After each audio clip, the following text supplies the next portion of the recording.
ಇದು ಕುಮಾರಸ್ವಾಮಿಯವರ ಕನಸಿನ ಕೂಸೇನೆ. ಯಾವಾಗ ಅಂತಿಮ ಅಧಿಸೂಚನೆ 3 ಹಳ್ಳಿಗಳಿಗೆ ಆಯಿತು, ಆಗ JDSನವರು ಸಕ್ರಿಯವಾಗಿ ಈ ಯೋಜನೆ ವಿರುದ್ಧವಾಗಿ ಇಳಿದಿದ್ದಾರೆ. ಯಾವಾಗ DK ಶಿವಕುಮಾರ್ ಅವರು ಈ ಯೋಜನೆ ಬಗ್ಗೆ ಹೆಚ್ಚು ಆಸಕ್ತಿ ವಹಿಸಿದರು, ಆವಾಗ ಇಲ್ಲಿ ಒಂದು AICT ಕೂಡ ನಿರ್ಮಾಣ ಮಾಡಬೇಕು ಅನ್ನೋದು ಒಂದು ಅವರ ಕನಸಿದೆ. AICT ಅನ್ನೋದು ಯಾಕೆ ಈ ರಾಜಕೀಯ ಮೇಲಾಟ ಏನು? ಈಗಿನ ದಿನಮಾನದಲ್ಲಿ ರಾಜಕೀಯ ಇಲ್ಲದೆ ಯಾವುದೂ ಅಲ್ಲಾಡಲ್ಲ. BJP ಯಾಕೆ ವಿರೋಧ ಮಾಡುತ್ತೆ? ಅವಾಗ ಯಾಕೆ ವಿರೋಧ ಮಾಡಿರಲಿಲ್ಲ? ಆಗ ಕಾಂಗ್ರೆಸ್ ವಿರೋಧ ಮಾಡಿತ್ತು, ಈಗ ಅವ್ರು ಬಂದು ಅದನ್ನು ಚಾಲನೆ ಮಾಡ್ತಾ ಇದ್ದಾರೆ. ಈಗ BJP JDS ವಿರೋಧ ಮಾಡ್ತಾ ಇದೆ. ಮುಂದೆ ಯಾರು ಅಧಿಕಾರದಲ್ಲಿ ಇರ್ತಾರೋ ಅವ್ರು ಅದನ್ನು ಮಾಡ್ತಾರೆ. ಈಗ ನಿಖಿಲ್ ಅವರು ಅಲ್ಲಿ ಸಕ್ರಿಯವಾಗಿ ಇಳಿದುಬಿಟ್ಟಿದ್ದಾರೆ. ನಿಖಿಲ್ ಕುಮಾರಸ್ವಾಮಿ ಯಾಕೆ ಬರ್ತಾರೆ? ಈಗ ರಾಜಕಾರಣದಲ್ಲಿ ನಡೀತಾ ಇರೋದು ಒಕ್ಕಲಿಗರ ಲೀಡರ್ಶಿಪ್ಪನ್ನು ಯಾರು ತಗೋಬೇಕು? ನಿಖಿಲ್ ಕುಮಾರಸ್ವಾಮಿಗೆ ಮುಂದುವರಿಸೋದಕ್ಕೆ ಒಂದು ಅವಕಾಶವನ್ನು ಕ್ರಿಯೇಟ್ ಮಾಡೋದಕ್ಕಾಗಿ ಇಂಥ ಹೋರಾಟ ನಡೀತಾ ಇದೆಯಾ? ಇಲ್ಲಿ 66 ಭೂಮಿ ಇದೆ, ಅದನ್ನು ಮುಟ್ಟಬೇಡಿ ಅನ್ನುವಂಥದ್ದು ರೈತರ ಆಗ್ರಹ. ಆ ಏರಿಯಾ ನಿಜವಾಗ್ಲೂ ಸಮೃದ್ಧವಾಗಿದೆ. ಅಂದರೆ ಅಲ್ಲಿ ರೇಷ್ಮೆ ಬೆಳೀತಾರೆ, ತೆಂಗು ಬೆಳೀತಾರೆ, ಅಡಿಕೆ ಬೆಳೀತಾರೆ, ತರಕಾರಿ ಬೆಳೀತಾರೆ. ಮುಖ್ಯವಾಗಿ ಹೈನುಗಾರಿಕೆ ತುಂಬ ರಿಚ್ ಆಗಿದೆ. ನಾನು ಹೇಳೋದು ರೈತರಿಗೆ ಟೌನ್ಶಿಪ್ ಬೇಡ ಅಂತ ನಾನು ಹೇಳ್ತಾ ಇಲ್ಲ, ಆದರೆ ಟೌನ್ಶಿಪ್ಪನ್ನು ನೀವು ಎಲ್ಲಿ ಮಾಡ್ತೀರಿ ಅನ್ನೋದು ಭಾಳ ಮುಖ್ಯ. ಎಲ್ಲರಿಗೂ ನಮಸ್ಕಾರ. ಪ್ರಜಾವಾಣಿಯ ಪಾಡ್ಕಾಸ್ಟ್ಗೆ ಸ್ವಾಗತ. ನಾನು ವೈಗಾ ಜಗದೀಶ್. ಬಿಡದಿ ಟೌನ್ಶಿಪ್ ವಿಷಯದಲ್ಲಿ ರಾಜಕೀಯ ಮೇಲಾಟ ಏನು ಮತ್ತು ಯಾಕೆ ಎಂಬ ವಿಷಯ ಕುರಿತು ನಾವು ಇವತ್ತು ಪ್ರಜಾವಾಣಿ ಪಾಡ್ಕಾಸ್ಟ್ನಲ್ಲಿ ಚರ್ಚೆ ಮಾಡಲಿಕ್ಕಿದ್ದೇವೆ. ಇವತ್ತು ಇಡೀ ರಾಜ್ಯದಲ್ಲಿ ಬಿಡದಿಯ ಟೌನ್ಶಿಪ್ ವಿಷಯ ಮುನ್ನೆಲೆಗೆ ಬಂದಿದೆ. ಅದಕ್ಕೆ ಕಾರಣ ಏನು ಅಂದರೆ, ಉಪಮುಖ್ಯಮಂತ್ರಿ ಆಗಿದ್ದಂತಹ DK ಶಿವಕುಮಾರ್ ಅವರ ಒಂದು ಕನಸಿನ ಕೂಸಿದು ಬಿಡದಿ ಟೌನ್ಶಿಪ್ ಅಥವಾ AICT, ಒಂದು ಕೃತಕ ಬುದ್ಧಿಮತ್ತೆ ಆಧಾರಿತ ವರ್ಕ್ ಪ್ಲೇಸ್, ಅಂದರೆ ಕೆಲಸ ಮಾಡುವಂಥ ಮತ್ತು ಉಳಿದುಕೊಳ್ಳುವಂಥ ಒಂದು ವಿಶಾಲವಾದಂಥ ಒಂದು ಹೊಸ ಟೌನ್ಶಿಪ್ಪನ್ನು ಮಾಡಬೇಕು ಅನ್ನುವಂಥದ್ದು ಉಪಮುಖ್ಯಮಂತ್ರಿ ಆಗಿದ್ದಂತಹ DK ಶಿವಕುಮಾರ್ ಅವರ ಕನಸಾಗಿತ್ತು. ಅವರೀಗ ಮುಖ್ಯಮಂತ್ರಿಯಾಗಿ ಅವರು ಅಧಿಕಾರವನ್ನು ಸ್ವೀಕರಿಸಿದ್ದಾರೆ. ಆ ಕನಸಿಗೆ ಇನ್ನೊಂದಷ್ಟು ರೆಕ್ಕೆ ಪುಕ್ಕಗಳು ಬಂದಿವೆ. ಇವತ್ತು ಅವರೇ ಮುಖ್ಯಮಂತ್ರಿ ಆಗಿದ್ದು ಆ ಯೋಜನೆಯನ್ನು ಅನುಷ್ಠಾನ ಮಾಡುವಂತಹ ಒಂದು ಮಹತ್ವದ ಹೊಣೆಯನ್ನು ಅವರಿಗೆ ಬಿದ್ದಿದೆ ಇವತ್ತು. ಹಾಗಾಗಿ ಇದು ಇನ್ನೂ ಹೆಚ್ಚು ಚರ್ಚಾಸ್ಪದಕ್ಕೆ ಕಾರಣ ಆಗಿದೆ. ಇತ್ತೀಚಿನ ನಡೆದ ಬೆಳವಣಿಗೆ ಏನು ಅಂದರೆ, ಸುಮಾರು 7,400 ಎಕರೆ ವಿಸ್ತೀರ್ಣದ ಒಟ್ಟು ಈ ಟೌನ್ಶಿಪ್ ಯೋಜನೆಯಡಿ ಸುಮಾರು 499 ಎಕರೆ ಖಾಸಗಿ ಭೂಮಿ ಮತ್ತು ಸುಮಾರು ಒಂದು 20 ಎಕರೆಯಷ್ಟು ಸರ್ಕಾರಿ ಭೂಮಿಯನ್ನು ಒಳಗೊಂಡಂತಹ ಒಂದು ಅಧಿಸೂಚನೆ, ಭೂಸ್ವಾಧೀನದ ಸೂಚನೆಯನ್ನು ಹೊರಡಿಸಲಾಗಿದೆ 3 ಗ್ರಾಮಗಳಲ್ಲಿ. ಇದಾದ ನಂತರ JDSನ ರಾಜ್ಯ ಘಟಕದ ಅಧ್ಯಕ್ಷರಾದಂತಹ ಕೇಂದ್ರ ಸಚಿವರಾದಂತಹ HD ಕುಮಾರಸ್ವಾಮಿ ಅವರು ದೊಡ್ಡ ಮಟ್ಟದಲ್ಲಿ ಇದರ ವಿರುದ್ಧ ಆಕ್ರೋಶವನ್ನು ವ್ಯಕ್ತಪಡಿಸುತ್ತಿದ್ದಾರೆ. ಅದು ರಾಜಕೀಯವಾದಂತಹ ಒಂದು ಏನು ಆಯಾಮಗಳನ್ನು ಪಡೆದಿರಲ್ಲ. ಈಗ ಕುಮಾರಸ್ವಾಮಿ ಮತ್ತು ವಿಜೇಂದ್ರ ಅಶೋಕ ಅವರು ಇಳಿದಿರೋದ್ರಿಂದ ಇದೊಂದು ರಾಜಕೀಯ ಹೋರಾಟವಾಗಿ ಪರಿಣಮಿಸಿದೆ. ಈ ಬಗ್ಗೆ ಇವತ್ತು ನಮ್ಮ ಜೊತೆ ಚರ್ಚೆ ಮಾಡಲಿಕ್ಕೆ ನಮ್ಮ ಪ್ರಜಾವಾಣಿಯ ಕಾರ್ಯನಿರ್ವಾಹಕ ಸಂಪಾದಕರಾದಂತಹ ರವೀಂದ್ರ ಭಟ್ ಅವರಿದ್ದಾರೆ. ಅವರಿಗೆ ನಾನು ಸ್ವಾಗತವನ್ನು ಕೋರ್ತೇನೆ. ಹಾಗೆಯೇ ನಮ್ಮ ರಾಮನಗರ ಜಿಲ್ಲೆಯ ಹಿರಿಯ ವರದಿಗಾರರಾದಂತಹ ಓದೇಶ್ ಅವರು ನಮ್ಮ ಜೊತೆಗಿದ್ದಾರೆ. ಅವರು ಅಲ್ಲಿ ಸ್ಥಳೀಯವಾಗಿ ಏನೇನು ಹೋರಾಟ ನಡೀತಾ ಇದೆ ಮತ್ತು ಏನು ಅಲ್ಲಿಯ ರೈತರ ಅಪೇಕ್ಷೆಗಳಿದ್ದಾವೆ, ರಾಜಕೀಯವಾದಂತಹ ಚರ್ಚೆಗಳೇನಿರ್ತವೆ ಎಂಬ ಬಗ್ಗೆ ಹೆಚ್ಚಿನ ಮಾಹಿತಿಯನ್ನು ಹೊಂದಿದ್ದಾರೆ. ಓದೇಶ್ ಅವರೇ, ನಿಮಗೂ ಕೂಡ ಸ್ವಾಗತ. ಈಗ ಸುಮಾರು ದಿವಸದಿಂದ ರೈತರು ಹೋರಾಟ ಮಾಡ್ತಿದ್ದಾರೆ ಓದೇಶ್ ಅವರೇ. ಆದರೆ ಈ ಕುಮಾರಸ್ವಾಮಿಯವರು ರಣಾಂಗಣಕ್ಕೆ ಇಳಿದ ನಂತರ ಅದೊಂಥರ ರಣಾಂಗಣದ ಥರನೇ ಇದೆ. ಯಾಕೆ ಈ ಹೋರಾಟ ಹೆಚ್ಚು ಹೆಚ್ಚು ಪ್ರವರ್ಧಮಾನಕ್ಕೆ ಬರ್ತಾ ಇದೆ ಮತ್ತು ಅದು ಒಂದು ಪಾರ್ಟ್ ರಾಜಕೀಯ, ಅದರಲ್ಲಿ ನಿಜವಾದ ಈ ಯೋಜನೆ ಏನು ಅನ್ನೋದನ್ನು ಸ್ವಲ್ಪ ವಿವರಿಸ್ಬೋದಾ? ಈ ಏನು ಆಡಳಿತಾರೂಢ ಸರ್ಕಾರದವರು ಹೇಳೋ ಥರ ಇದು ಕುಮಾರಸ್ವಾಮಿಯವರ ಕನಸಿನ ಕೂಸೇನೆ. ಯಾಕಂದರೆ ಅವರು ಮೊದಲ ಸಲ 2006ರಲ್ಲಿ ಮುಖ್ಯಮಂತ್ರಿ ಆಗಿದ್ದಾಗ ಬೆಂಗಳೂರು ಸುತ್ತಲಿನಲ್ಲಿ 5 ಉಪನಗರಗಳನ್ನ ನಿರ್ಮಾಣ ಮಾಡಲಿಕ್ಕೆ ಮೊದಲಿಗೆ ಜಾಗಗಳನ್ನ ಗುರುತಿಸ್ತಾರೆ. ಅದರಲ್ಲಿ ಬಿಡದಿ, ಸಾತನೂರು, ಸೋಲೂರು, ನಂದಗುಡಿ ಮತ್ತು ರಾಮನಗರ ಕಸ್ಬಾ 5 ಕಡೆ ಗುರುತಿಸ್ತಾರೆ.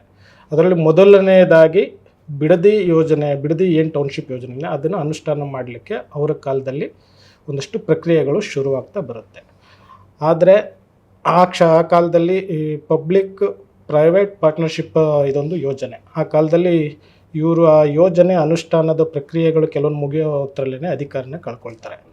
ಅದಾದ ನಂತರ ನಮ್ಮ BJP ಸರ್ಕಾರ ಬರುತ್ತೆ, ಅದಾದ ನಂತರ ಕಾಂಗ್ರೆಸ್ ಸರ್ಕಾರ ಬರುತ್ತೆ, ಮತ್ತು ಸಮ್ಮಿಶ್ರ ಸರ್ಕಾರ ಬರುತ್ತೆ. ಈಗ ಕಾಂಗ್ರೆಸ್ ಸರ್ಕಾರ ಇದೆ. ಅದೆಲ್ಲ ಹಂತಗಳನ್ನು ದಾಟಿ ಇವಾಗ ಯೋಜನೆ ಈಗ ಒಂದು ಹಂತಕ್ಕೆ ಟೇಕಪ್ ಆಗಿದೆ. 3 ವಿಲೇಜ್ಗಳಲ್ಲಿ ಈಗ ಭೂ ಸ್ವಾಧೀನಕ್ಕೆ ಅಂತಿಮ ಅಧಿಸೂಚನೆಯನ್ನು ಕೂಡ ಹೊರಡಿಸಿದ್ದಾರೆ. ಇದು ಯೋಜನೆದು ಇದು ಮೂಲತಃ 9,648 ಎಕರೆ ವ್ಯಾಪ್ತಿಯ ಯೋಜನೆ.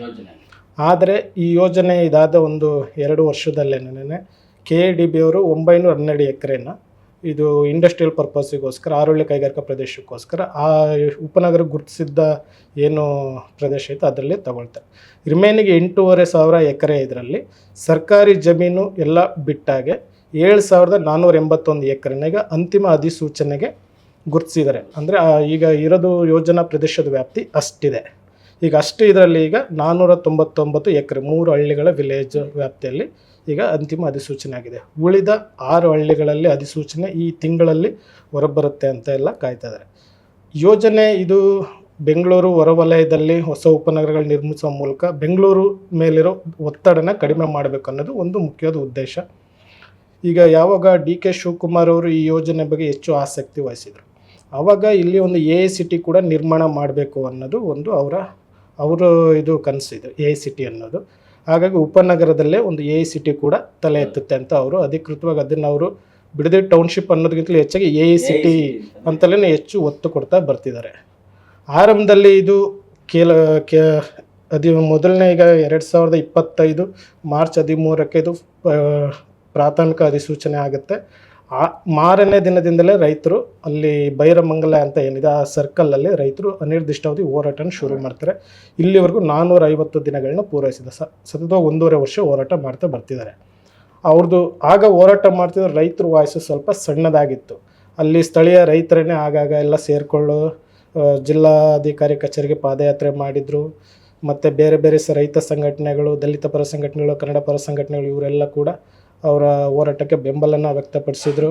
ಕೆಲವರು ಅವರಿರೋ ಜಾಗಕ್ಕೂ ಹೋಗಿ ಬಂದರು, ಬಾರ್ಕೋಲ್ ಚಳುವಳಿ ಮಾಡಿದರು, ರಸ್ತೆ ತಡೆ ಮಾಡಿದರು, ವಿಭಿನ್ನ ರೀತಿಯಲ್ಲೆಲ್ಲ ಪ್ರೊಟೆಸ್ಟ್ಗಳನ್ನೆಲ್ಲ ಮಾಡಿದರು. ಆ ನಂತರ ಇದು JDS ಮತ್ತು BJP ಅವರು ಕೂಡ ಈ ಯೋಜನೆಗೆ ಯಾರು ಹೋರಾಟ ಮಾಡ್ತಾರೆ ಅವ್ರ ಪರವಾಗಿ ದನಿ ಎತ್ತಲಿಕ್ಕೆ ಶುರು ಮಾಡಿದರು. ಯಾವಾಗ ಅಂತಿಮ ಅಧಿಸೂಚನೆ 3 ಹಳ್ಳಿಗಳಿಗೆ ಆಯಿತು, ಆಗ JDSನವರು ಸಕ್ರಿಯವಾಗಿ ಈ ಯೋಜನೆ ವಿರುದ್ಧವಾಗಿ ಇಳಿದಿದ್ದಾರೆ. ಕುಮಾರಸ್ವಾಮಿ ಅವರು ಮಾತಾಡಿದ್ದಾರೆ, HD ದೇವೇಗೌಡರು ಮಾತಾಡಿದ್ದಾರೆ. ಈಗ BJP ನಾಯಕರುಗಳು ಕೂಡ ಮಾತಾಡ್ತಾ ಇದ್ದಾರೆ. ಈಗ ನಿಖಿಲ್ ಅವರು ಅಲ್ಲಿ ಸಕ್ರಿಯವಾಗಿ ಇಳಿದುಬಿಟ್ಟಿದ್ದಾರೆ. ಈಗಾಗಲೇ 15 ದಿವಸದಲ್ಲಿ 2 ಸಲ ಬಂದು ಹೋಗಿದ್ದಾರೆ. ಹಾಗಾಗಿ ಇದು ರಾಜಕೀಯ ತಿರುವು ಕೂಡ ಪಡ್ಕೊಂಡಿದೆ. ಅದೇ ಒಟ್ಟಾರೆ ಈ ಯೋಜನೆ ರೈತರು ಬೇಡಿಕೆಗಳು ಬೇರೆ ಇದ್ದಾವೆ. ನಮ್ಮ ಫಲವತ್ತಾದ ಭೂಮಿಯನ್ನು ಕೈ ಏನೋ ಕೊಡೋದಿಲ್ಲ ನಾವು ಅನ್ನುವಂಥ ಹೋರಾಟದ ಬಗ್ಗೆ ಸುಮಾರು 450 ದಿನಗಳಿಂದ ಹೋರಾಟ ಮಾಡ್ತಾ ಇದ್ದಾರೆ. ಇಲ್ಲಿಯವರೆಗೆ ಕುಮಾರಸ್ವಾಮಿ ಅವರು ಇದ್ರ ಬಗ್ಗೆ ಜಾಸ್ತಿ ಮಾತಾಡಿರಲಿಲ್ಲ. ಈಗ ಏಕಾಏಕಿ ಅಂದರೆ ಆವಾಗ ಬಿಡದಿ ಟೌನ್ಶಿಪ್ ಮಾಡ್ತಾರ ನೋಡ್ತೀನಿ ಅಂತ. ಯಾಕೆ ಈ ರಾಜಕೀಯ ಮೇಲಾಟ ಏನು ಅನಿಸುತ್ತೆ? ಇಲ್ಲ, ಯಾವುದು ರಾಜಕೀಯ ಇಲ್ಲದೆ ಯಾವುದೂ ನಡೆಯಲ್ಲ. ನಮ್ಮಲ್ಲಿ ತೇನವಿನ ತೃಣಮಪ್ಪಿನ ಚಲತಿ ಅಂತ ಹೇಳ್ತಾರೆ.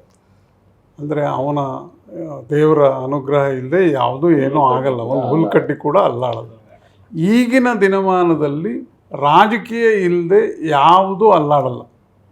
ಇವೆಲ್ಲವೂ ರಾಜಕಾರಣ. ಅದು BJP ಇರಲಿ, ಕಾಂಗ್ರೆಸ್ ಇರಲಿ, JDS ಇರಲಿ, ಬಿಡದಿ ಟೌನ್ಶಿಪ್ಪನ್ನು ಮುಂದಿಟ್ಟುಕೊಂಡು ರೈತರ ಪರವಾಗಿ ಅಂತ ಹೇಳಿದರೆ ನನಗೆ ಪೂರ್ತಿ ಈ ಎಲ್ಲ ನಾಯಕರ ಬಗ್ಗೆ ನನಗೇನು ಬಹಳ ವಿಶ್ವಾಸ ಕಾಣ್ತಾ ಇಲ್ಲ. ರೈತರ ಹಿತವನ್ನೇ ಗಮನದಲ್ಲಿಟ್ಟುಕೊಂಡು ಇವರೆಲ್ಲ ಮಾಡ್ತಾ ಇದ್ದಾರೆ ಅಂತ. ಅದಕ್ಕೊಂದು ರಾಜಕಾರಣ ಇದೆ. ನೀವು ಕೇಳಿದ ಪ್ರಶ್ನೆ, ಕುಮಾರಸ್ವಾಮಿ ಈಗ ಯಾಕೆ ಬಂದರು? ಕುಮಾರಸ್ವಾಮಿದೇ ಯೋಜನೆ ಅಲ್ವಾ ಇದು, ಅವರೇ ಮಾಡಿದ್ದಲ್ವ. ಅವ್ರು ಮಾಡಿ ಈಗ ಅವ್ರಿಗೆ ಜ್ಞಾನೋದಯ ಆಗಿ ಅವರು ವಿರೋಧ ಮಾಡ್ತಾರೆ ಹಾಗೇನಿಲ್ಲ. ಈಗ ಅವರು ಅಧಿಕಾರದಲ್ಲಿಲ್ಲ, ರಾಜ್ಯದಲ್ಲಿ ಅಧಿಕಾರದಲ್ಲಿಲ್ಲ, ಕೇಂದ್ರ ಸಚಿವರಾಗಿದ್ದಾರೆ. ಅವೆಲ್ಲದಕ್ಕಿಂತ ಹಿನ್ನೆಲೆಯನ್ನು ನೋಡಬೇಕು. ನಿಖಿಲ್ ಕುಮಾರಸ್ವಾಮಿ ಯಾಕೆ ಬರ್ತಾರೆ, ಆಮೇಲೆ ರೈತರು ಯಾವ ಜಾತಿಯ ರೈತರು ಹೆಚ್ಚು ಇರುವವರಲ್ಲಿ ಒಕ್ಕಲಿಗ ಸಮುದಾಯದ ರೈತರು. ಈಗ ರಾಜಕಾರಣದಲ್ಲಿ ನಡೀತಾ ಇರೋದು ಒಕ್ಕಲಿಗರ ಲೀಡರ್ಶಿಪ್ಪನ್ನು ಯಾರು ತಗೋಬೇಕು. ಅನಭಿಷಿಕ್ತ ಒಬ್ಬ ದೇವೇಗೌಡರಿದ್ದರು ಒಕ್ಕಲಿಗರ ನಾಯಕರಾಗಿ, ಈಗ ಅವರಿಗೆ ವಯಸ್ಸಾಗಿದೆ. ಈ ನಂತರದಲ್ಲಿ ಕುಮಾರಸ್ವಾಮಿ ಮುಂದುವರಿಸಿದರು ಅದನ್ನು. ಈಗ ಅದನ್ನು ನಿಖಿಲ್ ಕುಮಾರಸ್ವಾಮಿಗೆ ಮುಂದುವರಿಸೋದಕ್ಕೆ ಒಂದು ಅವಕಾಶವನ್ನು ಕ್ರಿಯೇಟ್ ಮಾಡೋದಕ್ಕಾಗಿ ಇಂಥ ಹೋರಾಟ ನಡೀತಾ ಇದೆಯಾ ಎನ್ನುವ ಅನುಮಾನ ಯಾರಿಗಾದರೂ ಬಂದಿದ್ದರೆ ನೀವು ಅದನ್ನು ತಳ್ಳಿ ಹಾಕುವಂಗಿಲ್ವಲ್ಲ. ಯಾಕೆಂದರೆ ನಿಖಿಲ್ ಕುಮಾರಸ್ವಾಮಿ 3 ಸಲ ಚುನಾವಣೆಗೆ ನಿಂತು ಸೋತಿದ್ದಾರೆ. ಈಗ ಅವರು ಈ ಅವಕಾಶವನ್ನು ಬಿಟ್ಟರೆ ಮತ್ತೆ ಅವರಿಗೆ ಅವಕಾಶ ಸಿಗಲ್ಲ. ಡಿ ಕೆ ಶಿವಕುಮಾರ್ ಕೂಡ ಅದನ್ನೇ ಮಾಡ್ತಾ ಇದ್ದಾರೆ. ಡಿ ಕೆ ಶಿವಕುಮಾರ್ ಏನು ಭಾಳ ಇದನ್ನು ಮಾಡ್ತಾರೆ ಅಂತ ನಾನು ಹೇಳೋಕ್ಕಾಗಲ್ಲ. ಅದೇ ನಮ್ಮಲ್ಲಿ ಬಿ ಜೆ ಪಿಯವ್ರದ್ದು ಬರೀ ಪತ್ರ ಬರೆಯೋದ್ರೊಳಗೆ ಅಷ್ಟೇ ನಡೀತಾ ಇದೆ. ರಾಹುಲ್ ಗಾಂಧಿಗೆ ಪತ್ರ ಬರೆದೆ, ನಿಕೋಬಾರ್ ನೀವು ವಿರೋಧ ಮಾಡುವ, ಗ್ರೇಟರ್ ನಿಕೋಬಾರನ್ನು ವಿರೋಧ ಮಾಡುವ ನೀವು ಬಿಡದಿ ಟೌನ್ಶಿಪ್ಪನ್ನು ಯಾಕೆ ವಿರೋಧ ಮಾಡ್ತಾ ಇಲ್ಲ, ನಿಮ್ಮ ಸರ್ಕಾರವೇ ಮಾಡ್ತಾ ಇದೆ ಅಂತ ಅಶೋಕ್ ಬರೀತಾರೆ. ಬಟ್ ಅಷ್ಟಕ್ಕಲ್ವಲ್ಲ. ಒಂದು, ಎರಡನೇದು, ಇಂಥ ರೈತರ ಹೋರಾಟಗಳಿಂದಾಗಿ ಕರ್ನಾಟಕದ ಯಾವುದೇ ಯೋಜನೆಗಳಾದರೂ ನಿಂತಿದ್ದಾವ ಅನ್ನೋದು ಒಂದು. ಎರಡನೇದು, ಯೋಜನೆಗೆ ಇಂಥ ಯೋಜನೆಗಳಿಗೆ ನೀವು ಅಕ್ವೈರ್ ಮಾಡಿಕೊಂಡಾಗ, ಭೂಸ್ವಾಧೀನ ಮಾಡಿಕೊಂಡಾಗ ಅವ್ರಿಗೆ ಪರಿಹಾರ ಚೆನ್ನಾಗಿ ಕೊಡ್ತೀವಿ, 2.5 ಕೋಟಿ ಕೊಡ್ತೀವಿ, 3 ಕೋಟಿ ಕೊಡ್ತೀವಿ, ಅವ್ರಿಗೆ ಬೇಕಾದ ಅನುಕೂಲ ಕೊಡ್ತೀವಿ. ಆಮೇಲೆ 40% ಜಾಗ ಅಂತ ಇತ್ತು, ಈಗ 50% ಡೆವಲಪ್ಡ್ ಜಾಗವನ್ನು ರೈತರಿಗೆ ಕೊಡ್ತೀವಿ ಅಂತೆಲ್ಲ ಮಾತಾಡ್ತಾರಲ್ವ. ಕರ್ನಾಟಕದ ಬೇರೆ ಬೇರೆ ಕಡೆ ಈ ನಮೂನಿ ಭೂ ಸ್ವಾಧೀನ ಮಾಡಿದ ರೈತರ ಕಥೆ ಏನಾಗಿದೆ? ಅವ್ರು ಯಾರು ಭಾಳ ಚೆನ್ನಾಗಿದ್ದಾರೆ, 2 ಕೋಟಿ ತೊಗೊಳ್ಳಿ, 3 ಕೋಟಿ ತೊಗೊಳ್ಳಿ. ಅರ್ಥ ಏನು ಅಂತಂದರೆ, ಭೂಮಿ ಇದ್ದರೆ ನೀವು ಸಮೃದ್ಧಿ ಇರುತ್ತೆ. ನೀವು ಭೂಮಿಗೆ 2 ಎಕರೆಗೆ 2.5 ಕೋಟಿ ರೂಪಾಯಿ ಕೊಟ್ಟರು, 3 ಕೋಟಿ ರೂಪಾಯಿ ಕೊಟ್ಟರು, ದುಡ್ಡು ಬಂದರೆ ಅದು ಶಾಶ್ವತ ಅಲ್ಲ. ಭೂಮಿ ಆದರೆ ಶಾಶ್ವತ. ತಲೆತಲಾಂತರದಿಂದ ನಮ್ಮ ವಂಶವನ್ನು ಮುಂದುವರಿಸ್ಕೊಂಡು ಬಂದಿದೆ ಅದು. ಅದೇ ನೀವು ದುಡ್ಡು ಕೊಟ್ಟರೆ ಅದಕ್ಕೆ ಇದಿಲ್ಲ. ಹಾಗಾಗಿ ಎಲ್ಲರೂ ರಾಜಕಾರಣವನ್ನೇ ಮಾಡೋದ್ರಿಂದ ರಾಜಕೀಯ ಇಲ್ಲ ಇದರೊಳಗೆ ಅಂತ ಹೇಳೋಕ್ಕಾಗಲ್ಲ. ಬಿ ಜೆ ಪಿ ಯಾಕೆ ವಿರೋಧ ಮಾಡುತ್ತೆ? ಅವಾಗ ಯಾಕೆ ವಿರೋಧ ಮಾಡಿರಲಿಲ್ಲ? ಕಾಂಗ್ರೆಸ್ ಈಗ ನಾಳೆ ಬೆಳಗಾಗಿದ್ದು ಚುನಾವಣೆ 28 ಹೊತ್ತಿಗೇನು ಇದೆಲ್ಲ ಮುಗಿದೋಗಲ್ವಲ್ಲ ಬಿಡದಿ ಟೌನ್ಶಿಪ್ಪು. ಅದು ಆ ಚುನಾವಣೆಯಲ್ಲೂ ಇದು ಪ್ರಮುಖವಾದ ವಿಷಯ ಆಗಿರುತ್ತೆ. ಬಿ ಜೆ ಪಿನೋ JDS ಬಿ ಜೆ ಪಿ ಇಬ್ಬರು ಮೈತ್ರಿಕೂಟ ಬಂದರೆ ಅವರೇನು ಮಾಡ್ತಾರೆ? ಆಗ ಕಾಂಗ್ರೆಸ್ ವಿರೋಧ ಮಾಡಿತ್ತು, ಈಗ ಅವ್ರು ಬಂದು ಅದನ್ನು ಚಾಲನೆ ಮಾಡ್ತಾ ಇದ್ದಾರೆ. ಈಗ ಬಿ ಜೆ ಪಿ JDS ವಿರೋಧ ಮಾಡ್ತಾ ಇದೆ. ಮುಂದೆ ಯಾರು ಅಧಿಕಾರದಲ್ಲಿ ಇರ್ತಾರೋ ಅವ್ರು ಅದನ್ನ ಮಾಡ್ತಾರೆ. ಹಾಗಾಗಿ ನೀವು ರಾಜಕಾರಣ ಇಲ್ಲದೆ ಇದನ್ನು ನೋಡೋದಕ್ಕೆ ಸಾಧ್ಯ ಇಲ್ಲ ಅಂತ ಅನ್ಸುತ್ತೆ ನಾನು. ಅಲ್ಲ, ಇದು ಪೂರಕವಾಗಿ ಇನ್ನೊಂದು ಅಂಶ ಹೇಳೋದು. ನಿನ್ನೆ ಶಿವಕುಮಾರ್ ಅವರು ಮುಖ್ಯಮಂತ್ರಿಗಳು ಮಾತಾಡ್ತಾ ಒಂದು ಮಾತನ್ನು ಹೇಳಿದ್ದಾರೆ. ಏನು ಹಾರೋಹಳ್ಳಿ ಈ ಕೈಗಾರಿಕಾ ಪ್ರದೇಶಕ್ಕೆ ಸುಮಾರು 900 ಚಿಲ್ಲರೆ ಎಕರೆಯನ್ನು BJP ಸರ್ಕಾರದ ಅವಧಿಯಲ್ಲಿ ಅದನ್ನು ಅಭಿವೃದ್ಧಿಪಡಿಸ್ತಾರೆ. ಅದು ಮಹಿಳೆಯರಿಗೆ ವಿಶೇಷ ಆದ್ಯತಾ ವಲಯ ಅಂತೇಳಿ ಗುರುತಿಸಿಕೊಂಡಂತಹ ಏಕೈಕ ಒಂದು ಕೈಗಾರಿಕಾ ಪ್ರದೇಶ. ಈ ಯೋಜನೆನ BJP ಮಾಡಿದಾಗ 900 ಚಿಲ್ಲರೆ ಎಕರೆ ಇರ್ತಕ್ಕಂಥದ್ದು ಮಾಡಿದಾಗ ಕುಮಾರಸ್ವಾಮಿ ಅವರು ವಿರೋಧಿಸಲೇ ಇಲ್ಲ. ಅವತ್ತು ಅವರು ವಿರೋಧ ಪಕ್ಷದವಾಗೇ ಇದ್ರು. BJP ಸರ್ಕಾರದ ಅವಧಿನಲ್ಲಿ ಅವರೇನು ಪಾಲುದಾರರಾಗಿರಲಿಲ್ಲ. ಆ ಪ್ರಶ್ನೆ ಕೂಡ ಬಹಳ ಮುಖ್ಯ ಆಗುತ್ತಾ ಅಂತ. ಅಲ್ಲ, 2-3 ಪ್ರಶ್ನೆಗಳಿದ್ದಾವೆ ಇಲ್ಲಿ. ಒಂದು, ನೀವು IT ಹಬ್ಬು, ಸಿಲಿಕಾನ್ ಸಿಟಿ ಅಂತೆಲ್ಲ ಬೆಂಗಳೂರಿಗೆ ಕರಿತೀವಿ.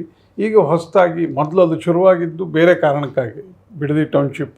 ಈಗ ನೀವು AI ಟೌನ್ಶಿಪ್ ಮಾಡ್ತೀವಿ ಅಂತ ಹೇಳ್ತೀರಿ. ಯಾಕೆಂದರೆ AI ಎಮರ್ಜ್ ಆಗಿದೆ. ಈಗ ಬೇಡವಾ ಒಂದು ಟೌನ್ಶಿಪ್ಪು ಬೆಂಗಳೂರಿನ ಮೇಲೆ ಒತ್ತಡವನ್ನು ಕಡಿಮೆ ಮಾಡೋದಕ್ಕೆ ಹೊರಗಡೆಯಿಂದ ಬೇಡವಾ ಅಂತಂದರೆ ಬೇಕು. ಫಲವತ್ತಾದ ಭೂಮಿಯನ್ನು ತಗೋಬಾರ್ದು. ಅದು ಸಾರ್ವತ್ರಿಕವಾದ ಎಲ್ಲರ ದೃಷ್ಟಿಯಲ್ಲಿ ಅದು. ನೀವು ದೇವನಹಳ್ಳಿಯಲ್ಲೂ ಇಂಥದ್ದೇ ಹೋರಾಟಗಳನ್ನು ನೋಡಿದ್ದೀನಿ. ಇಲ್ಲೂ ರೈತರ ಹೋರಾಟಗಳನ್ನು ನಡೀತಾ ಇದ್ದಾವೆ. ಹಾಗಾಗಿ ಅಭಿವೃದ್ಧಿ ಮತ್ತು ರೈತರು ಎರಡನ್ನು ಇಟ್ಕೊಂಡು ಆಲೋಚನೆ ಮಾಡಿದಾಗ ತುಂಬ ತಂತಿ ಮೇಲೆ ನಡುಗೆ ಯಾವುದನ್ನು ಆಯ್ಕೆ ಮಾಡ್ಕೋಬೇಕು ನಾವು.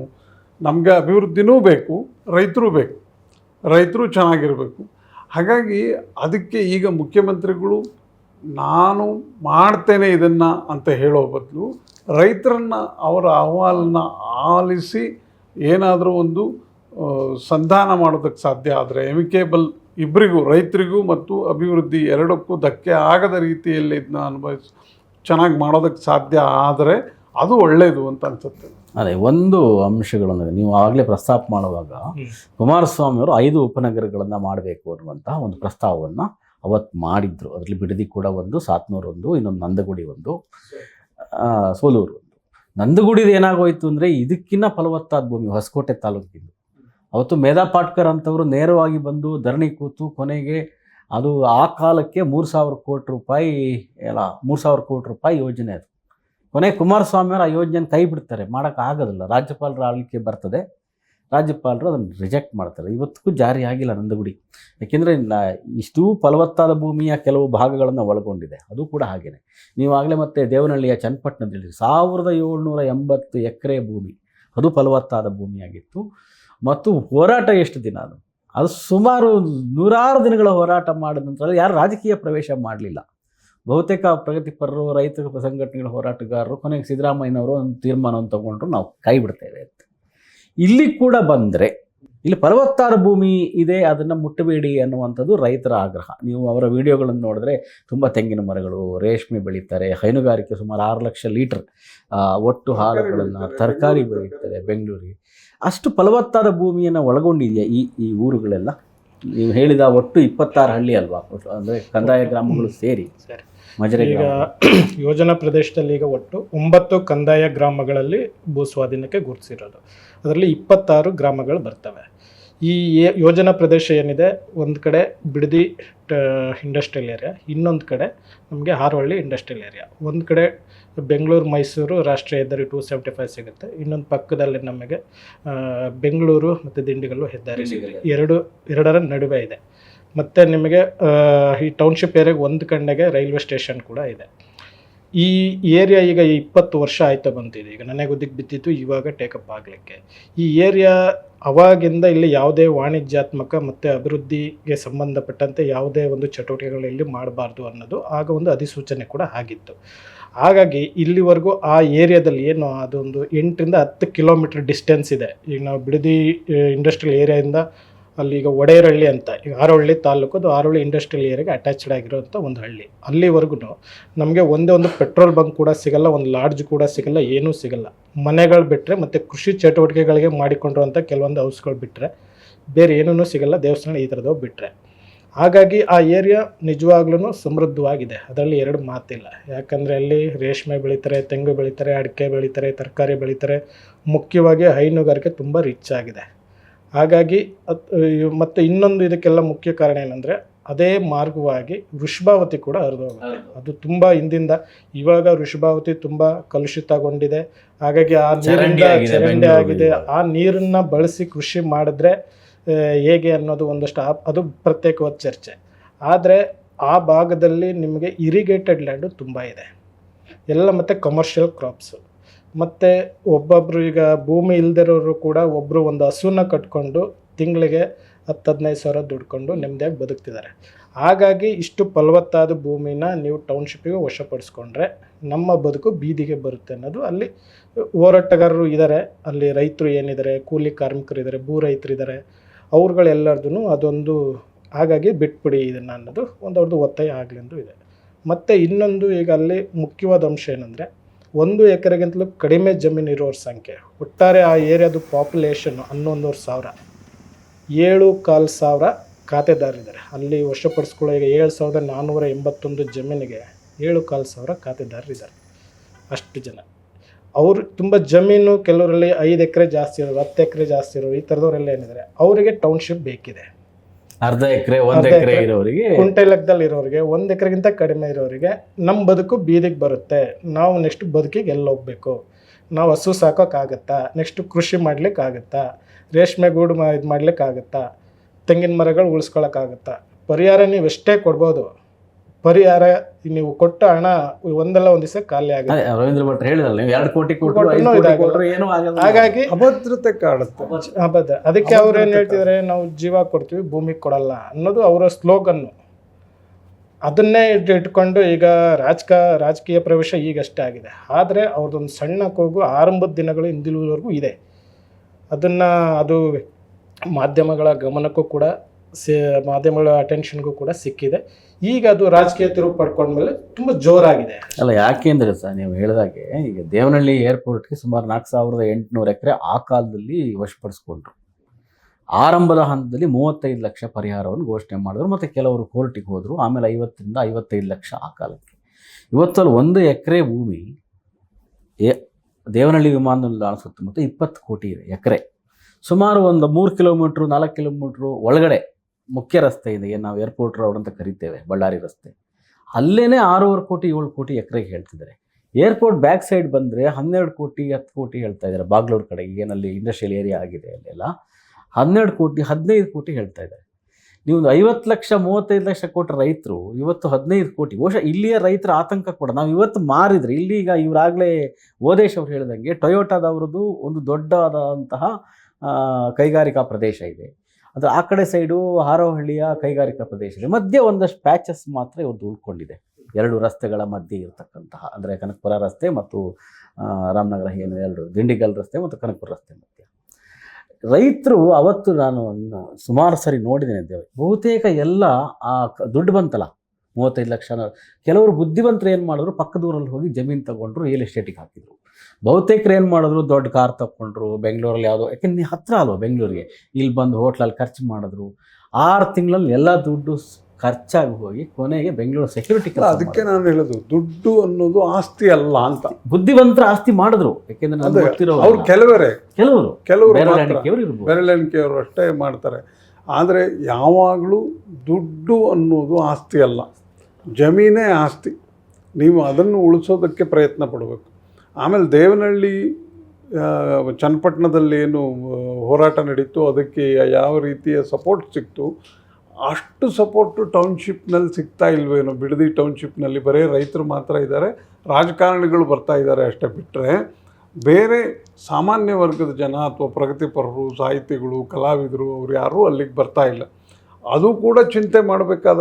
ಅಲ್ಲ, ಇವತ್ತು ಏನೋ ಚುಕ್ಕಿ ನಂಜುಂಡಸ್ವಾಮಿ ಅವರು ಮತ್ತು ಕರ್ನಾಟಕ ಪ್ರಾಂತ ರೈತ ಸಂಘದ ಅಧ್ಯಕ್ಷರಾದಂತಹ ಯಶವಂತ್ ಅವರು ಇವತ್ತೇನೋ ಒಂದು ಸಭೆ ಮಾಡಿ ಮುಂದಿನ ಹೋರಾಟದ ಹೆಜ್ಜೆ ಇಡ್ತೀವಿ ಅಂತೇನೋ ಒಂದು.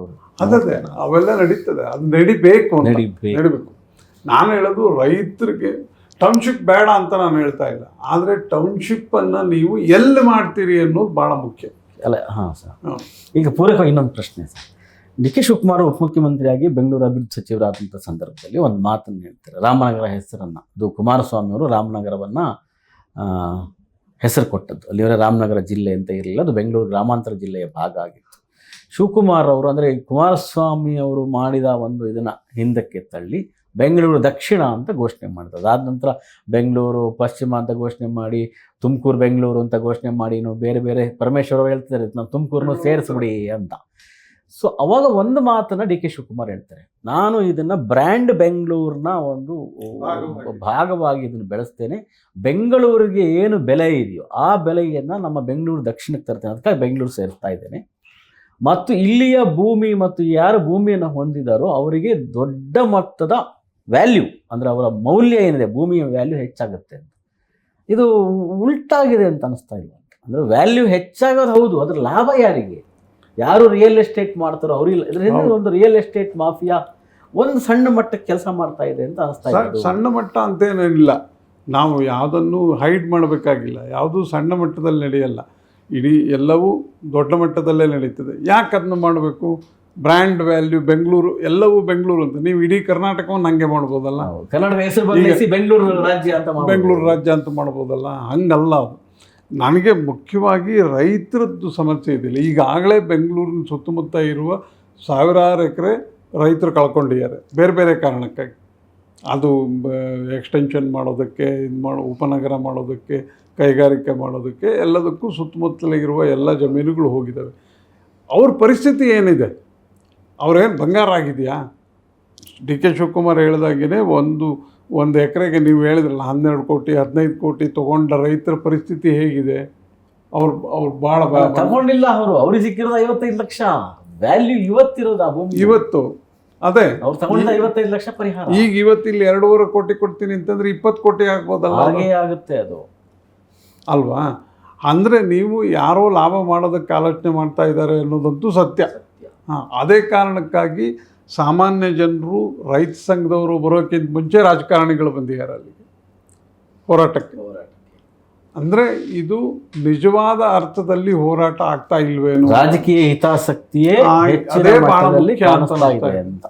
ಯಾಕೆಂದ್ರೆ ಕುಮಾರಸ್ವಾಮಿ ಅವರಿಗೆ ಈಗ ಅವರು ಕೇಂದ್ರದಲ್ಲಿ ಸಚಿವರಾಗಿದ್ದಾರೆ. 2028ಕ್ಕೆ ನಾನು ರಾಜ್ಯ ರಾಜಕಾರಣಕ್ಕೆ ಬರ್ತೇನೆ ಅಂತ ಹೇಳಿಲ್ಲ, ಮತ್ತೊಮ್ಮೆ ನಾನು ಮುಖ್ಯಮಂತ್ರಿ ಆಗ್ತೀನಿ, ಮೈತ್ರಿ ಸರ್ಕಾರ ಇಲ್ಲಿ ಬರುತ್ತೆ ಅಂತ ಹೇಳ್ತಾ ಇದ್ದಾರೆ.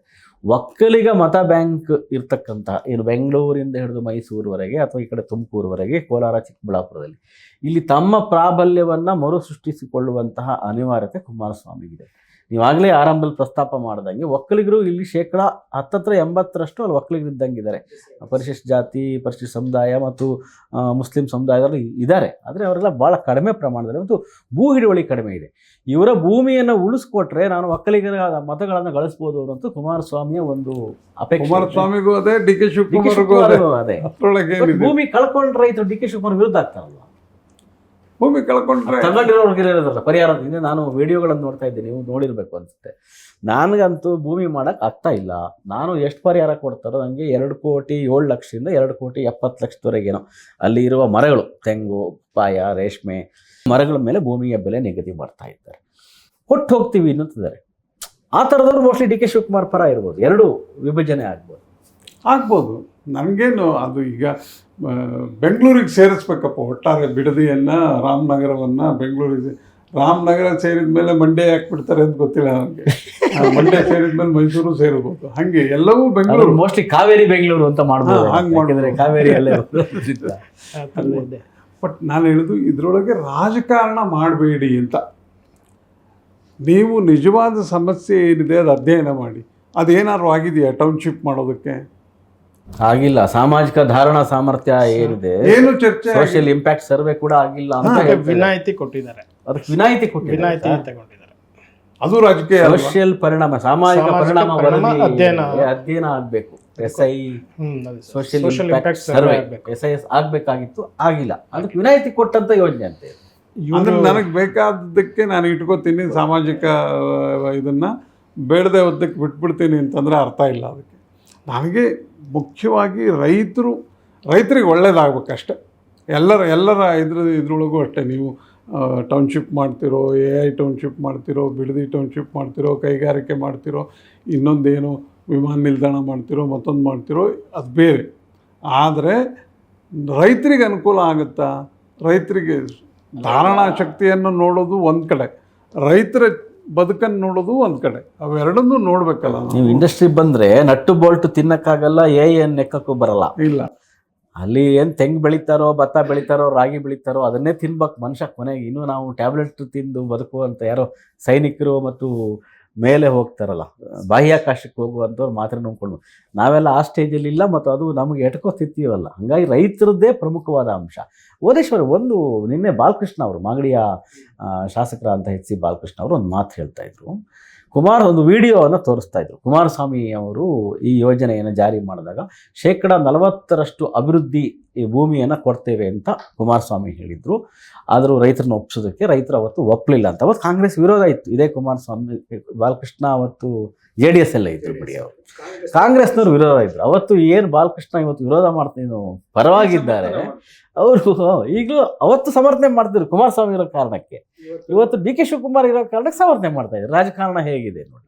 ಇವತ್ತು ಡಿ ಕೆ ಶಿವಕುಮಾರ್ ಹೇಳ್ತಾರೆ ನಾವು 50% ಅಭಿವೃದ್ಧಿ ಹೊಂದಿದ ಜಾಗವನ್ನು ಕೊಡ್ತೇವೆ. ಕರ್ನಾಟಕದ ಯಾವ ಯೋಜನೆಗಳು 50% ಕೊಟ್ಟಿಲ್ಲ. ಹಂಗಿದ್ರು ಯಾಕೆ ರೈತರ ವಿರೋಧ ಇದೆ? ಇದು ಮುಖ್ಯವಾಗಿ ಬಾಲಕೃಷ್ಣ ಅವರ ಕ್ಷೇತ್ರಕ್ಕೆ ಬರೋ ಏರಿಯಾ ಅದು ಬಿಡದಿ. ಇದು ಬಾಲಕೃಷ್ಣ ಅವ್ರಿಗೂ ಕೂಡ ಇದು ಮುಂದಿನ ರಾಜಕೀಯದ ಅಸ್ತಿತ್ವದ ಪ್ರಶ್ನೆ. ಕುಮಾರಸ್ವಾಮಿ ಅವ್ರಿಗೂ ಕೂಡ ಅವರ ಮಗನ ಅಥವಾ ಮುಂದೆ ಅವರೇ ಅಲ್ಲಿ ಬಂದರೂ ಅವ್ರಿಗೂ ಒಂದು ಅಸ್ತಿತ್ವದ ಪ್ರಶ್ನೆ ಇದು.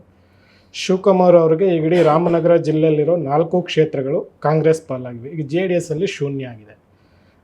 ಹಾಗಾಗಿ ಅವರು ಮುಂದೆನೂ ಅಧಿಕಾರನ ಉಳಿಸ್ಕೊಳ್ಬೇಕು, ನನಗೆ ಇನ್ನು ಮುಂದಿನ 5 ವರ್ಷನೂ ಕೊಡಿ ಅನ್ನೋ ಒಂದು ಇದರಲ್ಲಿ ಹೇಳ್ತಾ ಇದ್ದಾರೆ. 2 ವರ್ಷ ಅಲ್ಲ, ಇನ್ನು ಮುಂದಿನ 5 ವರ್ಷನೂ ಬೇಕು, ಮುಖ್ಯಮಂತ್ರಿ ಆಗ್ಬೇಕು, 2 ವರ್ಷ ಆದ್ರೂ ಸಾಕ ಅಂತ ಅದನ್ನ ಹೇಳ್ತಿದ್ದಾರೆ. ಹಾಗಾಗಿ ಇದು ಮೂವರಿಗೂ ಕೂಡ ಒಂದು ರಾಜಕೀಯವಾಗಿ ಪ್ರತಿಷ್ಠೆ ಮತ್ತು ಅವರ ರಾಜಕೀಯವಾಗಿ ಅಸ್ತಿತ್ವದ ಪ್ರಶ್ನೆ. ಕುಮಾರಸ್ವಾಮಿ ಅವರು ಹೇಳ್ದಂಗೆ ಅವರು ಒಂದು ಸಲ ಬಿಡದಿಯಲ್ಲಿ ಒಂದು JDSನವ್ರು ಕೂಡ ಬೆಂಬಲಾರ್ಥವಾಗಿ ಅಲ್ಲಿ ಪಾದಯಾತ್ರೆ ಎಲ್ಲ ಹೋದಾಗ ಇವರು ವಿಡಿಯೋ ಇದ್ರ ಥ್ರೂ ಮಾತಾಡಿದರು. ಮಾತಾಡಿ ಅಡ್ರೆಸ್ ಮಾಡಿದರು. ನಾನು ರೈತರಿಗೋಸ್ಕರ, ರೈತರ ಪರವಾಗಿ 45% ಡೆವಲಪ್ಡ್ ಲ್ಯಾಂಡ್ನ ಕೊಡ್ತೀನಿ ಅಂತ ನಾನು ಇದು ಮಾಡಿದೆ. ಇವ್ರೇನು ಮಾಡ್ತಾರೆ ಅಂತ ಕ್ವಶನ್ ಮಾಡಿದರು. ಆದರೆ ಈಗ ಡಿ ಕೆ ಶಿವಕುಮಾರ್ ಅವರು ಈ ಪ್ರಾಜೆಕ್ಟಲ್ಲಿ ಹೆಚ್ಚು ಆಸಕ್ತಿ ತೋರಿಸಿ ಏನು ಮಾಡಿದ್ದಾರೆ, ಈಗ ಡೆವಲಪ್ಡ್ ಲ್ಯಾಂಡ್ ಯಾವುದು ವಸತಿ ಉದ್ದೇಶಕ್ಕೆ ಅಭಿವೃದ್ಧಿಪಡಿಸೋ ಲ್ಯಾಂಡಲ್ಲಿ 50% ರೈತರಿಗೆ ಮತ್ತು ಈಗ GBDA ಮತ್ತು ಕಮರ್ಷಿಯಲಿ ಏನಿದೆ ಡೆವಲಪ್ ಮಾಡ್ತಾರೆ ಅದರಲ್ಲಿ 45% 55% ಈ ಥರ ಶೇರಿಂಗ್ ಇದು ಮಾಡ್ತಿದ್ದಾರೆ. ಅವರು ಈಗ ರೈತರುಗಳಿಗೆ ಈಗ ಶಿವಕುಮಾರ್ ಅವರು ಮುಖ್ಯವಾಗಿ ಒತ್ತು ಕೊಟ್ಟು ಹೇಳ್ತಿರೋದೇನೆಂದರೆ ರೈತರು ಯಾರೂ ಒಕ್ಕಲೆಬ್ಸಲ್ಲ. ನಿಮ್ಮ ಜಮೀನಿಗೆ ನಾನು ಹೆಚ್ಚು ಬೆಲೆ ತಂದುಕೊಡ್ತೀನಿ, ನಿಮ್ಮ ಜೋಬಿಗೆ ನಾನು ದುಡ್ಡು ಹಾಕೋಕ್ಕಾಗಲ್ಲ, ನಿಮ್ಮ ಭೂಮಿಗೆ ನಿಮ್ಮ ಭೂಮಿ ಬೆಲೆನೂ ಚಿನ್ನದ ಬೆಲೆನೂ ಈಕ್ವಲ್ ಮಾಡ್ತೀನಿ ಅಂತ ಹೇಳ್ಕೊಂಡು ಬರ್ತಿದ್ದಾರೆ. ಹಾಗಾಗಿ ಅವರು ಒಂದು ಒತ್ತು ಕೊಟ್ಟು ಹೇಳ್ತಿರೋದು ಏನಂದರೆ, ಯಾರನ್ನೂ ಪರಿಹಾರ ತೊಗೊಳ್ಬೇಡಿ, ದುಡ್ಡು ಇವತ್ತಿರುತ್ತೆ ನಾಳೆ ಹೋಗುತ್ತೆ, ನೀವೆಲ್ಲರೂ ಪಾರ್ಟ್ನರ್ಶಿಪ್ಪಿಗೆ ಬನ್ನಿ. ನಿಮ್ಮ ಜಮೀನು ಏನಿದೆ 1 ಎಕರೆ ಇದೆಯಾ, ಅರ್ಧ ಎಕರೆಗೆ ನೀವು ಪಾರ್ಟ್ನರ್ಶಿಪ್ಪಿಗೆ ಬನ್ನಿ, ಇನ್ನು ಅರ್ಧ ಎಕರೆಗೆ ನೀವು ಕಾಂಪೆನ್ಸೇಷನ್ ತೊಗೊಳ್ಳಿ, ನಿಮಗೆ ನಿಮ್ಮ ಬದುಕು ಉಳಿಯುತ್ತೆ, ನೀವು ಆ ಬರೋ ಹಣದಿಂದ ಬೇರೆ ಥರನೂ ಬದುಕನ್ನು ಕಟ್ಕೊಳ್ಬೋದು ಅನ್ನೋದು ಒಂದು. ಇದು ಅವರು ಹೆಚ್ಚು ಈಗ ವಿರೋಧ ಪಕ್ಷಗಳು ಏನೇ ಈಗ ರೈತರು ಬೀದಿ ಪಾಲಾಗ್ತಾರೆ ಅಂತ ಏನು ಹೇಳ್ತಿದ್ದಾರೆ, ಮತ್ತು ಹೋರಾಟಗಾರರು ನಮ್ಮ ಬದುಕು ಬೀದಿಗೆ ಬರುತ್ತೆ ಅಂತ ಏನು ಹೇಳ್ತಾರೆ, ಇದೇ ಪ್ರತಿಕ್ರಿಯೆಯನ್ನು ಅವರು ಆರಂಭದಿಂದಲೂ ನೀಡ್ತಾ ಬರ್ತಿದ್ದಾರೆ. ಆದರೆ ಈ 1 ಕುಂಟೆ ಕುಂಟೆ ಲೆಕ್ಕದಲ್ಲಿ 2 ಕುಂಟೆ 3 ಕುಂಟೆ ಈ ಥರ ಜಮೀನು ಇಟ್ಕೊಂಡು ಜಮೀನುಗಳಲ್ಲಿ ಕೆಲಸ ಮಾಡ್ಕೊಂಡು ಇರೋರಿಗೆ ನಮ್ಮ ಮುಂದಿನ ಬದುಕು ಹೇಗೆ, ನಾವು ಇದನ್ನು ಕಳ್ಕೊಂಡ್ರೆ ಅನ್ನೋದು ಅವ್ರಿಗೆ ಅದೊಂದು ಅಸ್ತಿತ್ವದ ಪ್ರಶ್ನೆ ಕಾಡ್ತಾ ಇದೆ. ಅದಕ್ಕೆ ಇವರು ಏನಂದರೆ, ನಾವು ನಿಮಗೆ ಸ್ಥಳೀಯವಾಗಿ 5% ಇಲ್ಲಿ ಇಂಡಸ್ಟ್ರಿಗಳಲ್ಲಿ ರಿಸರ್ವೇಷನ್ ಕೊಡ್ತೀವಿ, ಉದ್ಯೋಗಾವಕಾಶಗಳಲ್ಲಿ ಒಂದು, ಮತ್ತು ಭೂ ರೈತರಿಗೆ ನಾವು ಮನೆಗಳನ್ನ ಕಟ್ಕೊಳ್ತೀವಿ, ಉಚಿತವಾಗಿ ನಿವೇಶಗಳನ್ನ ಕೊಡ್ತೀವಿ, ಯಾವ ಊರುಗಳನ್ನೂ ಕೂಡ ಒಕ್ಕಲೆಬ್ಸಲ್ಲ, ಅದ್ರ ಮೂಲ ಸ್ವರೂಪನ ಹಾಗೆ ಉಳಿಸ್ಕೊಂಡು ಅದನ್ನು ನಾವು ಡೆವಲಪ್ ಮಾಡ್ತೀವಿ, ಯಾವ ಊರುಗಳನ್ನೂ ಕೂಡ ನಾವು ಒಕ್ಕಲೆಬ್ಸಲ್ಲ. ಅದೇ ಭಾಳ ಉಟೋಪಿಯಾ ಥರ ಅನಿಸುತ್ತೆ, ಯಾಕೆಂದರೆ ಪರಿಕಲ್ಪನೆಯ ಸ್ವರ್ಗ ಅಂತ ಆ ಥರ ಹೇಳ್ತಾರೆ. ನಿಮಗೆ ಯಾವುದೇ ಒಂದು ಇಂಡಸ್ಟ್ರಿ ಬಂದ ಮೇಲೆ ನೀವು ಅದು ಹಾಗೆ ಉಳಿಯಕ್ಕೆ ಸಾಧ್ಯ ಇಲ್ಲ, ಊರುಗಳು ಕೊಟ್ಟಿಗೆ ಇರೋದಿಲ್ಲ, ಗೊಬ್ಬರ ನಾವೇನು ಮಾಡಲ್ರಿ, ನೀವು ಮಾಡ್ಕೊಂಡ್ರೆ ನಮ್ದೇನು ತಕರಾರಿಲ್ಲ. ದೇವರಹಳ್ಳಿ ಇಲ್ಲ ಆಯ್ತಲ್ವಾ, ನಾವು ರೈತರನ್ನು ಒಕ್ಕಲೆಬ್ಸಲ್ಲ, ರೈತರೇ ಅವರು ಸ್ವಇಚ್ಛೆಯಿಂದ ಕೊಟ್ಟರು ತಗೋತೀವಿ. ಹಾಗೆ ಮಾಡಿದ್ದಾರೆ. ಈಗ ಅದೊಂದು ಅವಕಾಶ ಕೊಟ್ಟರು, ರೈತರು ಸ್ವಇಚ್ಛೆಯಿಂದ ಕೊಡಬಾರದು ಅಂತ ಮಾಡಿದ್ರು. ಈಗ ರೈತರು ಹೆಂಗಾಗಿದೆ ಅಂದರೆ, ಮಾರೋರಿಗೂ ಅವಕಾಶ ಇಲ್ಲ, ಅಲ್ಲಿ ಇರೋರಿಗೂ ಅವಕಾಶ ಇಲ್ಲ ಅಂತ ಒಂದು ಕಂಡೀಷನ್ ಹಾಕಿಟ್ಟಿದ್ದಾರೆ. ಕೊನೆಯದಾಗಿ ಒಂದು ಪ್ರಶ್ನೆ, ಕುಮಾರಸ್ವಾಮಿಯವರು, ನಿಖಿಲ್ ಕುಮಾರಸ್ವಾಮಿಯವರು ಅವರ ಅಸ್ತಿತ್ವಕ್ಕಾಗಿ ಏನೋ ಒಂದು ದೊಡ್ಡ ಮಟ್ಟದ ಹೋರಾಟವನ್ನು ಮಾಡ್ತಿದ್ದಾರೆ, ಡಿ ಕೆ ಶಿವಕುಮಾರ್ ಒಕ್ಕಲಿಗ ನಾಯಕ ಅಂತ ಬಿಂಬಿಸ್ಕೊಂಡು ಮಾಡ್ತಿದ್ದಾರೆ. ಬಟ್ BJPಯವರು ಸಾಮಾಜಿಕ ಜಾಲತಾಣ ಬಿಟ್ಟರೆ ಅದರ ಆಚೆ ಹೋರಾಟನೇ ಕಾಣ್ತಾರೆ. ನೀವು ಆಗಲೇ ಪ್ರಸ್ತಾಪ ಮಾಡಿರಿ, ರಾಹುಲ್ ಗಾಂಧಿ ಒಂದು ಪತ್ರ ಬರೆಯೋದು, ನೀವು ಗ್ರೇಟರ್ ನಿಕೋಬಾರ್ನ ಹೋರಾಟ ಮಾಡ್ತೀರಿ, ಇಲ್ಲಿ ಅಶೋಕ್ ದಿನ ಬೆಳಿಗ್ಗೆ ಒಂದು ಎಕ್ಸ್ ಮಾಡೋದು, ಭೂಮಿ ನಂಗಲ ಹೋರಾಟ, ಶಿವಕುಮಾರ್ ಇವರು ರಿಯಲ್ ಎಸ್ಟೇಟ್ ಮಾಫಿಯಾ ಮಾಡ್ತಾ ಇದ್ದಾರೆ. ನಿಜವಾದ ಹೋರಾಟ ಯಾಕೆ? ಒಂದು ಪ್ರಮುಖ ವಿರೋಧ ಪಕ್ಷ, ಅವರು ಅತಿ ಹೆಚ್ಚು ಸಂಖ್ಯೆಯನ್ನು JDSನವರು 18 ಜನ ಇದ್ದಾರೆ, ಇವರು ಸುಮಾರು ಹೆಬ್ಬಾರು ಮತ್ತು ಸೋಮಶೇಖರ್ ಹೊರಗಡೆ ಇಟ್ಟರು ಕೂಡ ಒಂದು 63 ಜನ ಇದ್ದಾರೆ. ಅವರು 62 ಇಲ್ಲ, ಈಗ ಅವರು ಎಷ್ಟು ಜನ MLAಗಳಿದ್ದಾರೆ ಅನ್ನೋದು ಲೆಕ್ಕ ಅಲ್ಲ. ಕರ್ನಾಟಕದಲ್ಲಿ ಪ್ರಮುಖ ವಿರೋಧ ಪಕ್ಷ BJP ಈಗಿನ ಸದ್ಯದ ಇದರೊಳಗೆ ಅವ್ರು ಮಾಡಬೇಕಾಗಿತ್ತು. ಬಟ್ ನನಗೇನು ಅನ್ನಿಸ್ತಾ ಇದೆ ಅಂದರೆ, ಇದು ಒಕ್ಕಲಿಗರ ಹೋರಾಟ, ಇಬ್ಬರು ಒಕ್ಕಲಿಗರ ನಾಯಕರೇನೋ ಹೋರಾಟ ಮಾಡ್ಕೊತಾ ಇದ್ದಾರೆ, ಮಾಡ್ಕೊಳ್ಳಿ. ಆದರೂ ಅಶೋಕ್ ಒಕ್ಕಲಿಗರ ನಾಯಕರೇ ಆಗಬೇಕಾಗಿದ್ದರೆ ಅವರು ಹೋಗ್ಬೋದಾಗಿತ್ತು. ಅವ್ರು ಯಾಕೆ ಹೋಗ್ತಾ ಇಲ್ಲ ಗೊತ್ತಿಲ್ಲ ನನಗೆ. ಆದರೆ BJPಯವರದ್ದು ರೈತರ ಜೊತೆಗೆ ಹೋಗಿ ಕುಂತು ಅವ್ರ ಜೊತೆ ಹೋರಾಟ ಮಾಡುವ ಇದನ್ನು ಇಳಿದಿಲ್ಲ ಇನ್ನು. ಅದು ಈಗ ಎರಡು ಹೊಂದಾಣಿಕೆ ಆಗಿರೋದ್ರಿಂದ JDSನವ್ರು ಮಾಡಿದರೆ ಸಾಕು ಅಂತಲೂ ಆಲೋಚನೆ ಮಾಡಿ. ಮತ್ತು ಇದಕ್ಕೆ ಪೂರಕವಾಗಿ ಇನ್ನೊಂದು, ನಿನ್ನೆ ನಿಖಿಲ್ ಕುಮಾರಸ್ವಾಮಿಯವರು ಬಂದು ಹೋದ ನಂತರ JDS ಅಲ್ಲಿ ಸ್ಥಳೀಯವಾಗಿ ಯಾರು BJP ತಾಲೂಕು ಘಟಕದವ್ರು ಯಾರಿದ್ದಾರೆ ಅವರೆಲ್ಲ ಬಂದು ನಿನ್ನೆ ಪ್ರೆಸ್ ಮೀಟ್ ಮಾಡಿ ಅವರಿಗೆಲ್ಲ ನಾವು ನಿಮ್ಮ ಹೋರಾಟಕ್ಕೆ ಜೊತೆಲಿದ್ದೀವಿ ಅಂತ ಎಲ್ಲ ಒಂದಷ್ಟು ಕೈ ಜೋಡಿಸಿದ್ದಾರೆ. ಮತ್ತು ಒಂದು ರಾಮನಗರ ಜಿಲ್ಲೆಯಲ್ಲಿ BJPಗೀಗ ಅಸ್ತಿತ್ವ ಇಲ್ಲ. ಮುಖ್ಯವಾಗಿ ಅಲ್ಲಿ ಚನ್ನಪಟ್ಟಣದಲ್ಲಿ ಯೋಗೇಶ್ವರು ಮುಂಚೆಯಿಂದ BJPಯಲ್ಲಿದ್ದರು. ಅವರು ಯಾವಾಗ ಬೈ ಎಲೆಕ್ಷನಲ್ಲಿ ಕಾಂಗ್ರೆಸ್ಸಿಗೆ ಬಂದು ಅಲ್ಲಿ MLA ಆದರು, ಆನಂತರದಲ್ಲಿ BJP ತನ್ನ ಅಸ್ತಿತ್ವನೇ ಕಳ್ಕೊಂಡು, ಅಸ್ತಿತ್ವ ಇಲ್ಲ. MP ಅವರು ಸಂಸದರು ಇದ್ರೂ ಕೂಡ ನಿಮಗೆ ಒಂದು ವಿರೋಧ ಪಕ್ಷವಾಗಿ ಧ್ವನಿ ಎತ್ತಬೇಕಲ್ವಾ, ರೈತರಿಗೆ ಬೆಂಬಲ ಆ ಮಟ್ಟದ ಒಂದು ಪರಿಣಾಮಕಾರಿಯಾದ ಬೆಂಬಲ ಅವ್ರ ಕಡೆಯಿಂದ ಸಿಗ್ತಿಲ್ಲ. ಮತ್ತು ಇನ್ನೊಂದು, ನಾವು ಆ ಯೋಜನಾ ಪ್ರದೇಶದಲ್ಲಿ ಓಡಾಡ್ದಾಗ ಕಂಡು ಬಂದಿದ್ದು, JDS ಪ್ರಾಬಲ್ಯ ಯಾವ ಹಳ್ಳಿಗಳಲ್ಲಿದೆಯೋ ಅಲ್ಲಿ ಹೋರಾಟದ ಕಿಚ್ಚು ಜಾಸ್ತಿ ಇದೆ. ಕಾಂಗ್ರೆಸ್ ಪ್ರಾಬಲ್ಯ ಎಲ್ಲಿ ಜಾಸ್ತಿ ಇದೆಯೋ ಅಲ್ಲಿ ಪರವಾಗಿರುವವರ ಅಲ್ಲೇ ಜಾಸ್ತಿ ಇದೆ. ಮತ್ತು ನಾವು ಈಗ ಹೆಚ್ಚು ಭೂಮಿ ಹೊಂದಿ ನಮಗೆ ಆದಷ್ಟು ಬೇಗ ಪ್ರಾಜೆಕ್ಟನ್ನು ಇಂಪ್ಲಿಮೆಂಟ್ ಮಾಡಿ ಅಂತ ಹೇಳ್ತಿರೋದ್ರಲ್ಲಿ ಕಾಂಗ್ರೆಸ್ ಲೀಡರ್ಗಳೇ ಹೆಚ್ಚು ಜನ ಇದ್ದಾರೆ. ಇದು ಏನಾಗ್ಬಿಟ್ಟಿದೆ, ಈಗ ತಳಮಟ್ಟದಲ್ಲೂ ಕೂಡ ಹೋರಾಟದ ಇದರಲ್ಲೂ ಕೂಡ ಕಾಂಗ್ರೆಸ್ಸು ವರ್ಸಸ್ BJP ಬಂದ್ಬಿಟ್ಟಿದೆ, ಕಾಂಗ್ರೆಸ್ಸು JDS ಅಂತ ಬಂದ್ಬಿಟ್ಟಿದೆ. ಇಲ್ಲಿ BJPಯದ್ದು ಏನಂದರೆ ವಿರೋಧಕ್ಕಾಗಿ ನಾವೊಂದು ವಿರೋಧ ಮಾಡಬೇಕು ಅಂತ. ಮತ್ತು ಇನ್ನೊಂದು ನನಗೇನು ಅನಿಸುತ್ತೆ ಅಂದರೆ, ಯಾವುದೇ ಒಂದು ಕ್ಷೇತ್ರದ ಹೃದಯ ರೈತರು, ಕೃಷಿ ನಮ್ಮ ದೇಶದ ಹೃದಯ, ಯಾವ ಕ್ಷೇತ್ರಕ್ಕೆ ಬಂದರೂ ಅದೇ ಹೃದಯವಾಗಿದೆ. ಹೃದಯ ತಜ್ಞರೇ ಈಗ ಅಲ್ಲಿ MP ಸಂಸದರು. ಅವರು ಯಾಕೆ ಇನ್ನೂ ಇಳಿದಿಲ್ಲ ಮಂಜುನಾಥ್ ಅವರು ಅದೇ ಸ್ಟೇಟ್ಮೆಂಟ್ ಕೊಟ್ಟರು ಮೊನ್ನೆ ಒಂದು CN ಮಂಜುನಾಥ್ ಅವರು. ಅಲ್ಲ, ನೀವು ಆಗಲೇ ಹೇಳಿದಾಗೆ ಇದು ಒಕ್ಕಲಿಗರ ಹೋರಾಟ ಆಗಿರೋದ್ರಿಂದ ಅವ್ರು ಹೇಗೂ ದೇವೇಗೌಡರ ಅಳಿಯ ಮತ್ತು ಕುಮಾರಸ್ವಾಮಿ ಅವರ ಭಾವ, ಅವ್ರ ಜೊತೆ ನಾನು ಇದೀರಿ ಅಂತ ಗುರುಸ್ಕೊಂಡಿರ್ಬೇಕು. ಆದರೆ ಅವರು ಹೋರಾಟಕ್ಕೆ ಇಳಿದಿಲ್ಲ. ಬಟ್ ಹೃದಯವನ್ನು ಅವರು ಹೃದಯ ತಜ್ಞರಲ್ವ. ಅವರು ಒಬ್ಬ ಹೃದಯ ತಜ್ಞ, ದೇಶದ ಹೃದಯವಾಗಿರುವ, ಕ್ಷೇತ್ರದ ಹೃದಯವಾಗಿರುವ ಕೃಷಿಯನ್ನು ಮತ್ತು ಕೃಷಿಕರನ್ನು ರಕ್ಷಣೆ ಮಾಡೋದಕ್ಕೆ ಏನೆಲ್ಲ ವ್ಯಾಯಾಮ ಮಾಡಬಹುದು ಅಂತ ಅವರು ಹೇಳ್ಬೋದಾಗಿತ್ತು ಅಂತ ನನಗನ್ನಿಸ್ತದೆ. ಅವ್ರು ಮೋಸ್ಟ್ಲಿ ಅದನ್ನು ಕುಮಾರಸ್ವಾಮಿ ಅವರಿಗೆ ಆ ಜವಾಬ್ದಾರಿ ಬಿಟ್ಟಿರ್ಬೇಕು, ನೀನು ನೋಡ್ಕೆ ಅಥವಾ ನಿಖಿಲ್ ಹೋರಾಟ ಮಾಡು ಅಂತ ಹೇಳಿ ಬಿಟ್ಟಿರ್ಬೇಕು ಅನ್ಸುತ್ತೆ. ಒಟ್ಟಾರೆ ಇಲ್ಲಿಯವರೆಗಿನ ನಾವು ಅನೇಕ ಸಂಗತಿಗಳನ್ನು, ಒಟ್ಟು ಬಿಡದಿ ಟೌನ್ಶಿಪ್ನ ಸುತ್ತಮುತ್ತ ಅಥವಾ DK ಶಿವಕುಮಾರ್ ಅವರ ಕನಸಿನ AICT, ರಾಜ್ಯದ ಮೊದಲ ಅಥವಾ ದೇಶದ ಮೊದಲ AICT ಆಗಿ ನಿರ್ಮಾಣ ಮಾಡಕ್ಕೆ ಹೊರಟಿದ್ದಾರೆ. ಅದರ ಬೇರೆ ಬೇರೆ ಆಯಾಮಗಳು, ಹೋರಾಟದ ಹಿನ್ನೆಲೆಗಳು, ರಾಜಕೀಯ ವಿಷಯಗಳ ಬಗ್ಗೆ ಚರ್ಚೆ ಮಾಡಿದ್ದೇವೆ. ಇಲ್ಲಿಯವರೆಗೆ ನಮ್ಮ ಚರ್ಚೆಯಲ್ಲಿ ಪಾಲ್ಗೊಂಡಂತಹ ರವೀಂದ್ರ ಭಟ್ ಅವರಿಗೆ ನಿಮಗೂ ಧನ್ಯವಾದಗಳು, ಓದೇಶ್ ಅವರಿಗೆ ನಿಮಗೂ ಧನ್ಯವಾದಗಳು.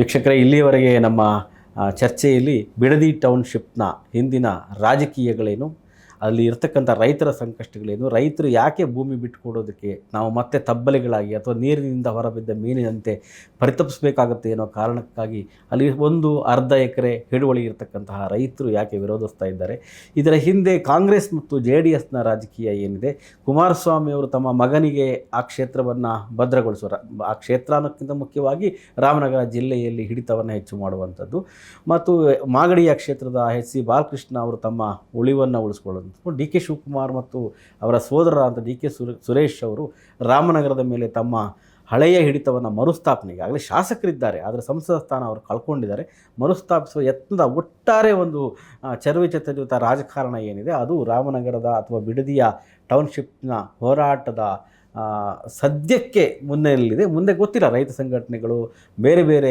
ಜನಪರವಾದ ಸಂಘಟನೆಗಳು ಈ ಹೋರಾಟದಲ್ಲಿ ಭಾಗಿಯಾದ ನಂತರ ಏನಾಗುತ್ತೆ ಅಂತ ಗೊತ್ತಿಲ್ಲ. ಇಲ್ಲಿಯವರೆಗೆ ನಮ್ಮ ಇಬ್ಬರು ಸಂಪನ್ಮೂಲ ತಜ್ಞರು ಅನೇಕ ಮಾಹಿತಿಗಳನ್ನು ಹಂಚಿಕೊಂಡಿದ್ದಾರೆ. ನಮ್ಮ ಇಲ್ಲಿಯವರೆಗೆ ಚರ್ಚೆಯನ್ನು ನೋಡಿದಂತಹ ನಿಮಗೆಲ್ಲರಿಗೂ ಕೂಡ ಧನ್ಯವಾದಗಳು. ನಮಸ್ಕಾರ.